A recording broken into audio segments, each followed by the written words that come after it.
दिल्ली से बड़ी खबर आ रही है। राजेंद्र पाल गौतम के इस्तीफे के बाद सबकी नजर टिकी हुई थी कि अरविंद केजरीवाल किसको ये मंत्री पद सौंपेंगे। 22 प्रतिज्ञाओं को लेकर जो विवाद हुआ था उसके बाद राजेंद्र पाल गौतम को इस्तीफा देना पड़ा। 5 अक्टूबर 2022 को दिल्ली के अंबेडकर भवन में एक धम्म दीक्षा का कार्यक्रम आयोजित किया गया था, जिसमें बाबा साहब की 22 प्रतिज्ञाएं दोहराई गई थी और लगभग 10,000 लोगों ने धम्म की दीक्षा ली थी। राजरत्न अंबेडकर वहां मौजूद थे, लेकिन वो बीजेपी के हाथ में मुद्दा लग गया और उसके बाद जिस तरह से आम आदमी पार्टी को घेरा गया, आखिरकार राजेंद्र पाल गौतम को अपना इस्तीफा देना पड़ा। अचरज की बात यह रही कि आम आदमी पार्टी बिल्कुल भी अपने नेता के साथ नहीं खड़ी रही और समाज बड़े पैमाने पे बाबा साहब के अपमान को लेकर चिंतित हुआ और एक 14 अक्टूबर को पदयात्रा निकाली गई। लेकिन नए मंत्री पद को लेकर सबकी नजरें गड़ी हुई थी कि किसको बनाया जा सकता है। बहुत सारे दावेदार थे। दिल्ली में कुल मिला के 12 आरक्षित सीटें हैं और समाज कल्याण मंत्री और अनुसूचित जाति जनजाति मामलों के मंत्री पद को आमतौर पर दलित व्यक्ति को ही दिया जाता है। तो बाकी विधायक भी इस रेस में थे। कई नाम थे जिनको लेकर चर्चा हो रही थी और कई सारे लोग जो थे वो महत्वाकांक्षा पाल कर बैठे भी हुए थे। कोंडली से जो विधायक हैं कुलदीप कुमार, वो भी लाइन में बताए जा रहे थे। राखी बिरलान की भी ये मंशा रहती है कि वो कभी न कभी मंत्री पद के रूप में कार्यभार संभालें, डिप्टी स्पीकर के रूप में वो कार्यभार संभाल रही हैं।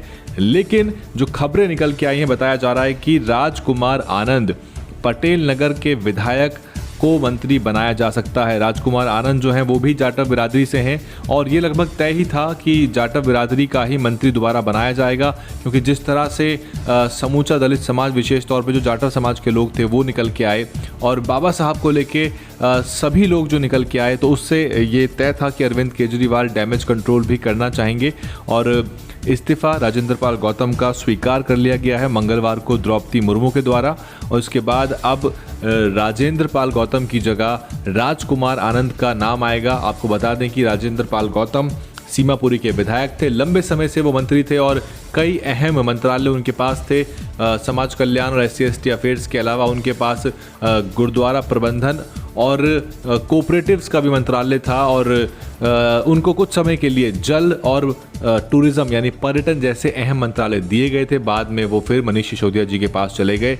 तो कुछ ना कुछ पार्टी में भी राजेंद्र पाल गौतम को लेके जरूर आपसी टकराव कभी ना कभी रहा होगा, क्योंकि इतने अहम मंत्रालय मिले थे और वो ले लिए गए और पद पे रह के वो मिशन जय भीम संगठन को चला रहे थे और उसके तहत बाबा साहब की विचारधारा को लेकर बहुत सारे बड़े कार्यक्रम और आयोजन वो लगातार करते रहते थे और कहीं ना कहीं जो उनके मंत्रालयों का जो काम था वो उससे नेगेटिवली इफेक्ट होता था और बहुत सारे मुद्दों पे कोई बहुत बड़ी कार्रवाई नहीं हो पाती थी। ना ही जो अत्याचार उत्पीड़न के मामले होते थे उसमें कोई कारगर भूमिका निभा पाते थे राजेंद्र पाल गौतम।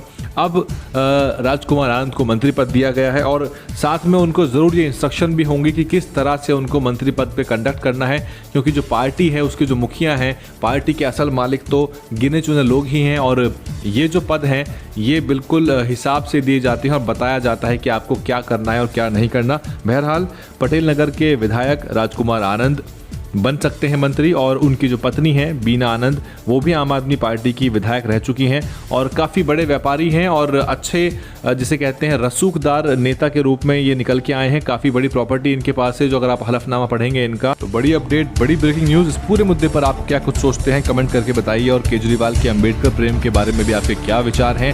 वो बिल्कुल भी अपने नेता के साथ नहीं खड़े हुए। हालांकि राजेंद्र पाल गौतम ने अभी तक इस्तीफा नहीं दिया है। बने रहिए DNN हिंदी पे, बाकी अपडेट आप तक पहुंचाएंगे। DNN हिंदी को सब्सक्राइब करने के लिए दबाएं लाल रंग का सब्सक्राइब बटन और घंटी का बटन दबाकर ऑल नोटिफिकेशंस पर क्लिक करें। चैनल को जिंदा रखने के लिए नीले रंग का ज्वाइन बटन दबाकर चैनल को आर्थिक सहयोग करें।